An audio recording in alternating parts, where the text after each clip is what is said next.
An esports coach helps competitive gamers improve their skills, strategies, and teamwork. They analyze gameplay, run training sessions, and give feedback to help players perform at their best. Coaches often work with individuals or full teams, helping with everything from communication to mental preparation. They need to know the games inside out and stay up to date with the latest tactics and updates.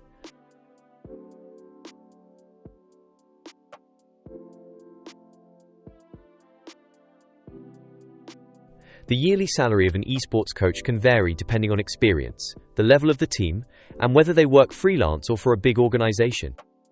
A beginner might earn around £20,000 a year, while more experienced coaches at a professional level could make £30,000 to £50,000.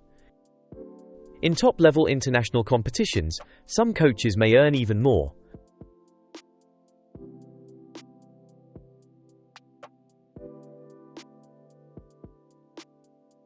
To become an esports coach, it's important to have a deep understanding of the game or games you want to coach. While there's no set path, many start out as competitive players themselves. Good communication and leadership skills are essential. Some coaches study subjects like sports psychology or take coaching courses to build their knowledge. Experience, reputation, and strong results often matter more than formal qualifications in this fast-growing field.